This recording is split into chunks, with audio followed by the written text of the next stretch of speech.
The Sports Source is brought to you by Fast Frame. Turn your memorabilia into a work of art.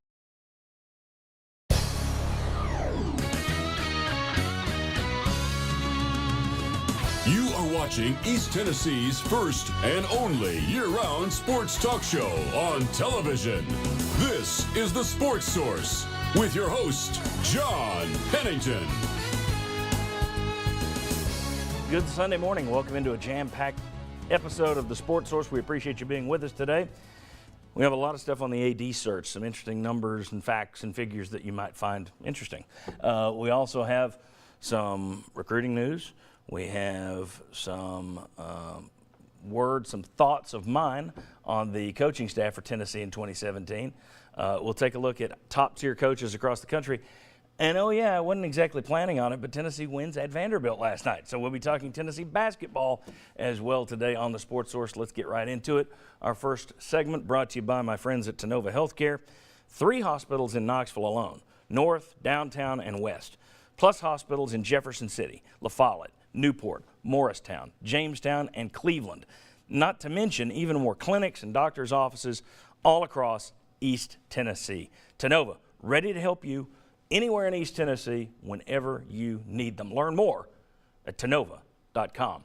Want to welcome in the first round of guests today. We have Bob Hodge, Jimmy Himes, Josh Ward, Mike Strange. Guys, appreciate you being here. I want to start with the AD search. We'll get to the basketball game in a second, but this is kind of the big news. It's big news because it's not news. There's nothing happening, and I think that it's almost like the wound is forming a scar. It's beginning to fester, I think. People are talking about this more and more because nothing's happening. The longer it goes, I think the more the groundswell of support for a UT guy grows and gets louder and louder. A lot of push this week from folks wanting David Blackburn, the former Tennessee graduate. He was at UT for many years as an associate, started in the football department, worked his way out, now at Chattanooga for the last 3 years. As you know, we've discussed him before. But a lot of people are really focused on him because of that diploma. We touched on it a little bit last week. We didn't get a chance to really dive right in. I want to get your guys' take. How much weight, in your view, and there are a lot of people out there that say it should be the first, number one part of the job requirement, UT guy. How much weight do you put on the alma mater, the UT guy thing? It would be a nice little enhancement if a guy that can come in and do the job is a UT graduate. Put it this way, I love chocolate cake. I love chocolate cake with vanilla ice cream even better. But if I can just get the chocolate cake, great. That would be the vanilla ice cream. So okay. That's where I think the best guy is what you want. And where he comes from doesn't matter. Well, without comparing it to dessert, I don't think it makes any difference unless you have a qualified guy from UT. And I think they do. Last time when they had Dave Hart, I didn't think there was a qualified guy from UT. But now that you have a qualified guy from UT, I think that that's the direction they should go. So it's not high on my list unless you're qualified, and I think that David Blackburn is. So it's almost would it be all things being equal and that is a decider? Or is it, you've got a guy from UT, no need to look further because we got a qualified guy from UT? Well, all things being equal, I'd take the guy that has the UT experience right. That's done it. Now the question is, has he done it long enough? He hasn't been there, 3 years? Right, it's about 4. Almost 4 years. Yeah, almost 4. Okay. But when I look at the other candidates that I think are out there, I think he's every bit as qualified as they are. And he's got 20 years or so experience of being at UT. So if you've got a guy that's qualified and he happens to be at UT, I'd go with the UT guy.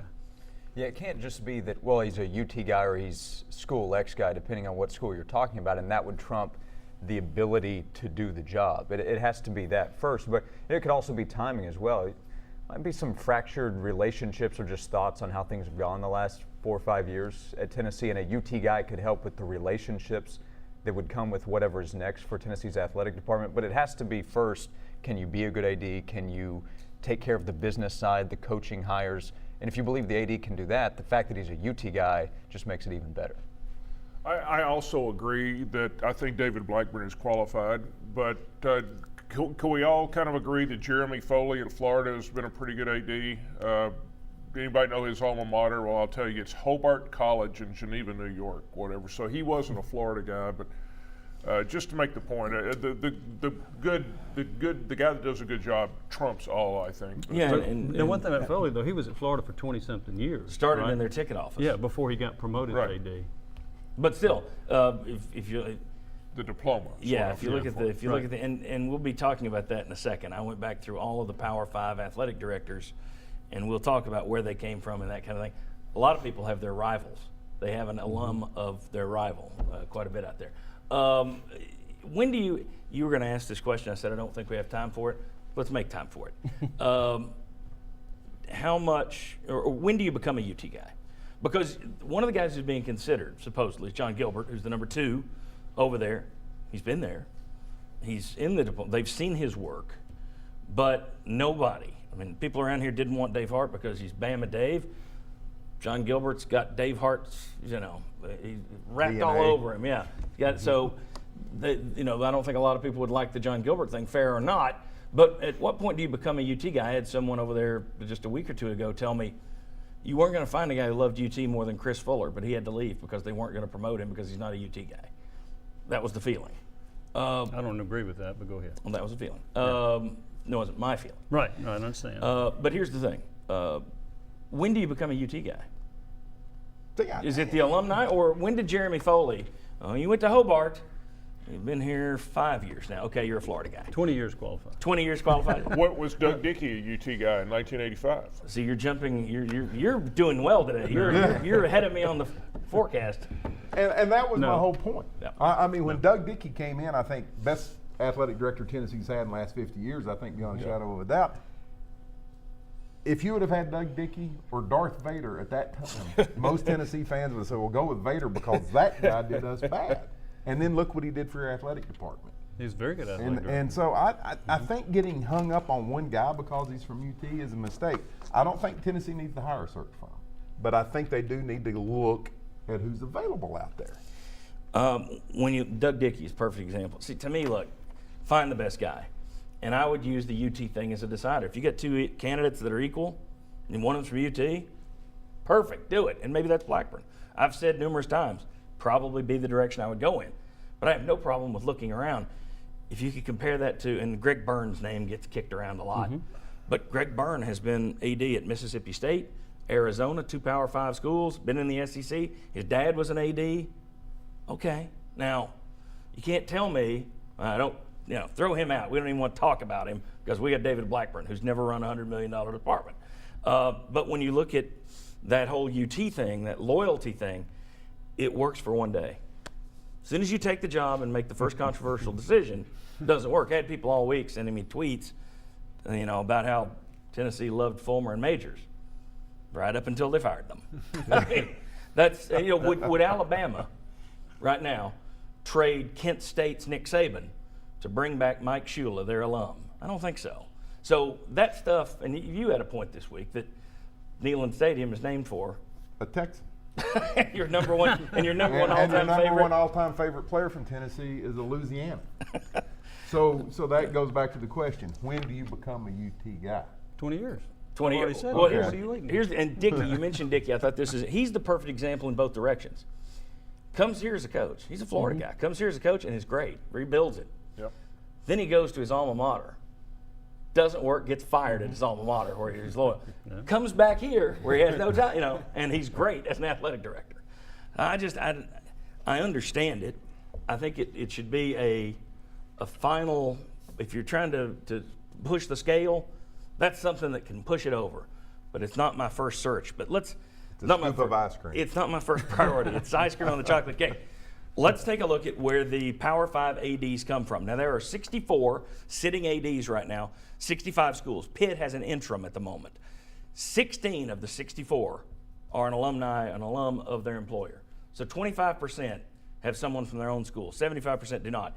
In the SEC, the ADs at Alabama, Auburn, and Georgia went to those schools. The other 11 schools did not. So it's rare. 5 of the 64 went to Notre Dame. 3 are women, and only 2 are former head football coaches.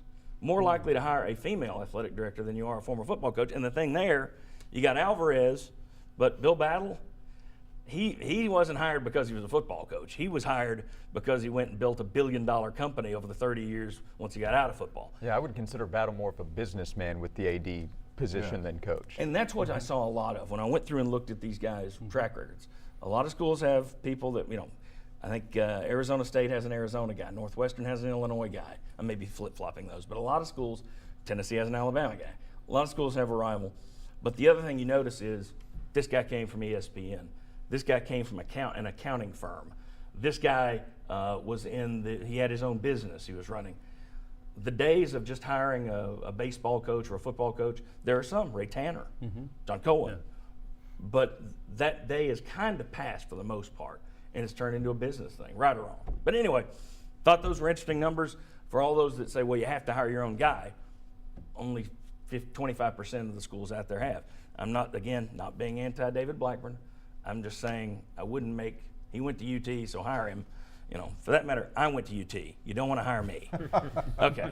Blackburn just a little bit more qualified. When we come back, Tennessee basketball. The Vols win at Vanderbilt. We got a lot of stuff to come football-wise, but we got Vols Vandy next. Going back.